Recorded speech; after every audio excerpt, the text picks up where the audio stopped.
Assalamualaikum teman-teman, apa kabar? Ketemu lagi dengan saya Busri. Semoga kalian selalu sehat walafiat, selalu dalam lindungan Allah, selalu diberikan kemudahan, keberkahan, keselamatan, kebahagiaan, dan keberhasilan. Yang sedang sakit dengan kun fayakun Allah segera sembuh. Yang sedang dalam tertimpa musibah segera mendapatkan kebaikan, ketenangan, dan kebahagiaan. Yang sedang terlilit banyak hutang segera terbayarkan hutang-hutangnya, dan yang sedang dalam posisi belum memiliki momongan segera diberikan momongan oleh Allah, karena Allah memiliki kun fayakun. Allah maha memiliki dan menjadikan sesuatu yang tidak mungkin bagi umat manusia menjadi mungkin. Dan yang belum berjodoh mudah-mudahan segera ketemu jodohnya nggih. Amin amin ya rabbal alamin.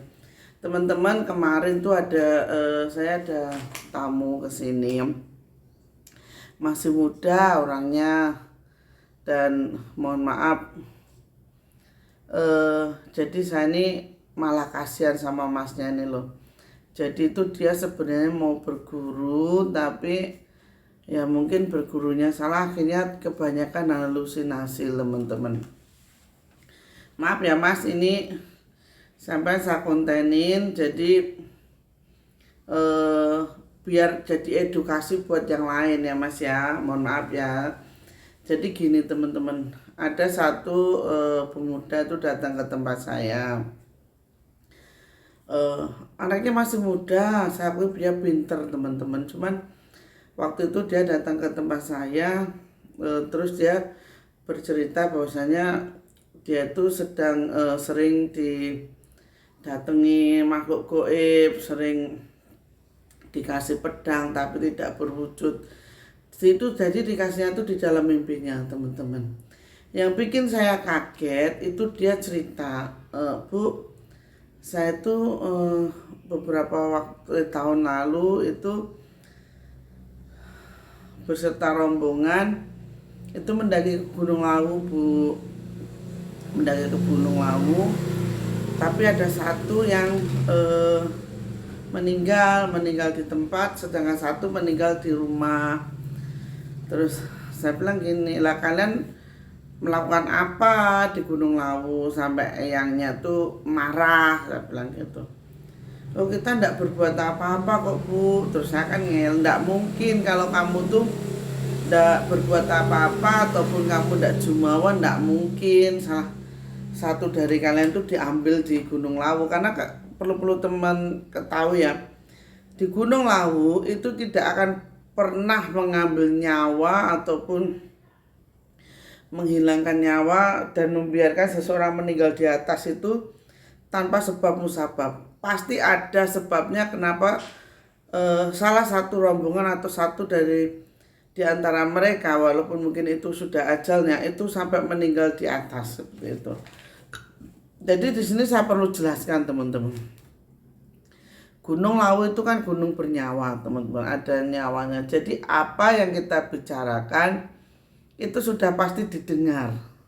Karena kalian kan tidak tahu bahwasanya Gunung Lawu itu di sepanjang trek perjalanan, mau dari Cemoro Kandang, mau dari Cemoro Sewu, mau dari Cetok, itu perkampungan goib. Percaya atau tidak monggo silahkan. Kalau mau coba-coba silahkan, tidak apa-apa. Itu perkampungan goib. Jadi apa yang kita bicarakan, misalnya kita berseloroh ataupun bercanda, tapi cenderung kita pasti sampai di atas teman-teman. Dan saya yakin gangguan demi gangguan itu akan sering terjadi. Karena apa? Ini tuh kayak ada hubungan, misalnya kita di perkampungan ini terus ada perkampungan lagi, sampai di pos 5, dari jalur manapun sampai di pos 5 itu adalah batas dari perkampungan goib itu teman-teman. Nah setelah itu saya tanya masnya nih, Mas, sampai ndak mungkin kalau ndak ada yang jumawa ataupun ada yang tuh ndak mungkin sampai diambil sampai di situ. Terus sampai jujur aja sama saya bilang gitu. Oh iya Bu, memang ada salah satu yang katanya keturunan Keraton Solo, Pakubuwono, kata dia begitu teman-teman. Nah terus kita boleh mengaku terah dari siapa saja teman-teman, akan tetapi yang di atas itu eh, berkenan nggak? Maksudnya ada nggak kita itu ngaku terah ini itu gitu loh teman. Bismillahirrahmanirrahim. Sampai minum dulu. Alhamdulillah. Jadi mau kita terah siapa saja, tetapi asal eyang-eyangnya ini memang sependapat bahwa kalian ada terahnya, insya Allah kalian akan aman saja. Terus katanya, terus kalian ngapain? Ya dia bilang begini Bu, alah gak bakalan penunggu sini mah macam-macam sama kita, kan kita itu saya kan terah dari keraton, kata dia begitu teman-teman. Oh begitu, ya Bu. Sampai kita itu kan lewat Cemoro Kandang ya Bu. Sampai di pos 3 itu kita muter-muter aja Bu di situ itu Bu. Rombongannya yang lain kita cuma berlima Bu, berlima, saya, dua teman saya sama yang ngakunya keraton itu sama satu orang lagi tuh muter-muter terus Bu di situ kayak nggak nemu jalan. Oh terus dia bilang apa? Terus dia bilang begini Bu, katanya mana orang penunggu lawu yang berani sama kita kan manusia lebih tinggi derajatnya gitu. Nah setelah itu saya bilang gini, oh pantes kalau teman-teman saya pantes kalau teman kalian itu diambil, saya bilang gitu. Kalian terlalu sombong, saya bilang. Kan bukan saya Bu, teman saya. Ya benar emang teman kamu, tapi kan kamu bagian dari dia, saya bilang. Terus meninggalnya di mana? Iya Bu, mau ke pos 4 itu kena hipotermia katanya gitu. Oh gitu ya. Iya Bu, tolong Bu tanyakan sama eyangnya itu salah apa teman saya. Terus saya bilang, lo ndak tahu tuh kan, kamu udah seharusnya tahu diri lah, saya bilang. Kamu kan di situ cuma bertamu, nggak usah jumawa, saya bilang. Nggak usah jumawa, nggak usah terlalu sombong dengan apa yang kita punya, katanya gitu. Kan kita ini di sana itu hanya bertamu Mas, saya bilang gitu kan teman. Iya sih Bu, saya ngerti gitu itu. Setelah itu saya tanya lagi, terus yang satu meninggal di rumah? Iya Bu, pasti sebelum meninggal sering kesurupan kan? Iya bener Bu, kata ibu gitu. Jaraknya nggak lama kan? Saya bilang iya bener Bu, emang cuma 2 minggu setelah mendaki itu meninggal Bu. Ya sudah, kalau kamu pengen temanmu tenang, kamu naik lagi ke Gunung Lawu, saya bilang gitu. Kamu naik lagi, ambil kornya di mana tempat terakhir dia berada, saya bilang gitu. Nggak berani Bu, nanti sama ibu aja katanya. Loh saya nggak bisa Mas, kalau kayak gitu tuh saya nggak bisa. Karena apa? Semua itu ada batas-batasnya. Saya nggak bisa menolong sesuatu yang di luar kehendak saya. Saya tuh ngantuk banget teman-teman dulu. Walaupun saya bisa berkomunikasi dengan Eyang Lawu, tapi tidak semudah. Astagfirullahaladzim. Terus saya bilang gitu, maaf, ada kejadian tidak terduga teman-teman. Terus setelah itu saya sarankan dia, Mas, sampean ini masih muda, saya bilang gitu. Sampean kan dia pengennya saya pengen bisa nolong orang Bu, saya pengen punya ilmu yang bisa untuk tertolong sama orang. Ya langsung saja bilang gini, Mas, kamu itu belum bisa nolong dirimu sendiri, nggak usah berkeinginan untuk nolong orang lain, saya bilang gitu. Maksudnya ibu apa? Lah kamu loh sekarang umur Udah berapa? 28 kan? Saya bilang, iya Bu, 28. Kerja enggak? Enggak Bu, ya serabutan. Udah penambahan orang tua belum? Belum sih Bu. Terus saya bilang, Mas tolong dirimu sendiri dulu, baru kamu punya keinginan untuk menolong orang lain. Karena apa? Ketika kamu memang ditakdirkan untuk menolong orang, itu kamu tuh dengan sendiri itu akan berjalan dan akan bisa. Saya bilang, kamu nggak usah kemana-mana ziarah ke makam ini, makam itu, makam ini. Percuma, saya bilang gitu, percuma Mas, kalau kamu itu ndak, ibaratnya nggak, wadahmu itu bukan untuk menolong, percuma, nanti kamu malah gila, saya bilang gitu kan teman-teman. Dia mikir tuh, sebenarnya saya juga nggak tega bilang begitu tuh, nggak tega, cuman kalau nggak saya kasih tahu takutnya dia malah kebablasan kan. Dia bilang ziarah ke Tuban, ziarah kemana-mana, lah kan dia masih muda, hidupnya sendiri kan masih harus ditolong teman-teman.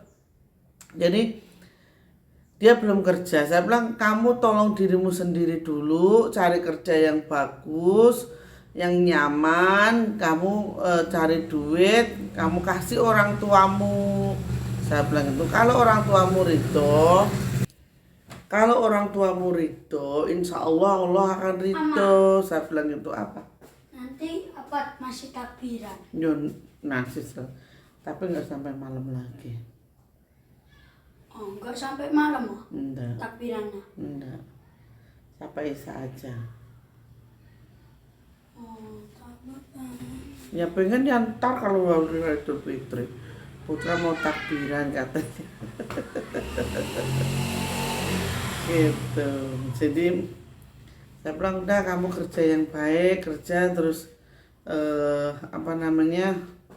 hidupi orang tuamu dengan layak. Saya bilang. Inilah ya mak. No, enggak. Terus setelah saya itu bilang, kamu kalau mau nolong, kalau dirimu sudah mapan, kamu sudah nikah, kalau memang kamu ditakdirkan untuk menolong, pasti kamu bisa menolong. Saya bilang gitu. Terus dia minta saya diajarin, Bu, ajarin saya ilmu itu Bu, dapat uang goib sama sapu regel. Saya bilang, Mas, sapu regel itu kamu tahu nggak? Saya bilang, lakonya apa? Saya bilang, itu harus tanam 41 hari. Saya bilang. Terus itu nggak sembarang orang bisa melakukan itu Mas, nggak mungkin. Orang itu nggak bakalan kuat nahan makan sampai 21 hari. Saya bilang, ya Bu, iya makanya kamu tuh nggak usah ngoyo. Saya bilang, kamu nggak usah ngoyo, biarkan hidupmu itu berjalan dengan sendirinya. Kalau kamu ditakdirkan untuk menolong, maka kamu akan bisa menolong. Terus akhirnya dia luluh teman-teman, dia luluh terus dan dia akhirnya, saya kasih tahu ya, karena ada beberapa tamu yang datang, akhirnya dia minta izin pulang kan. Bu, ya udah Bu, saya pulang. Mas, bukan saya benci sampean ya, saya sayang sampean, makanya kalau bisa sudahi keinginan untuk berguru dan mencari ilmu agar sampean bisa mengobati. Saya bilang, oh iya Bu, terima kasih banyak. Saya bukan benci sama dia teman-teman, saya itu sayang sama dia. Karena apa? Di usia seperti itu tuh usia labil-labilnya, takutnya dia ketemu seseorang yang bilang bahwa dia bisa berguru atau bisa memberikan ilmu, tapi ujung-ujungnya nanti akan keblondro atau orang bilang itu akan terjerumus gitu. Kita tuh nggak usah berusaha untuk menjadi seseorang yang bisa segalanya. Jadi kalau kita mau menjadi penolong atau kita nggak usah terlalu. Bismillahirrahmanirrahim saja, bahwasanya kita hidup untuk berbuat baik dan menanamkan kebaikan. Entah nanti Allah akan memberikan bonus kepada kita, itu adalah bonus teman-teman. Kita nggak usah ngoyo, saya harus jadi penolong, saya harus jadi orang pintar. Nggak usah, kita jalanin aja hidup kita seperti apa adanya. Bismillah, tawakkaltu Allah, la ilaha illallah kan gitu teman-teman. Semua akan kembali kepada Allah kan gitu. Jadi intinya jangan ngoyo dalam hidup ini, biarkan berjalan seperti adanya agar kita menjadi orang-orang yang tenang di kehidupan. Amin amin. Akhir kata, assalamualaikum warahmatullahi wabarakatuh teman-teman. Mohon maaf lahir dan batin. Semoga kalian selalu sehat-sehat walafiat. Amin amin ya rabbal alamin.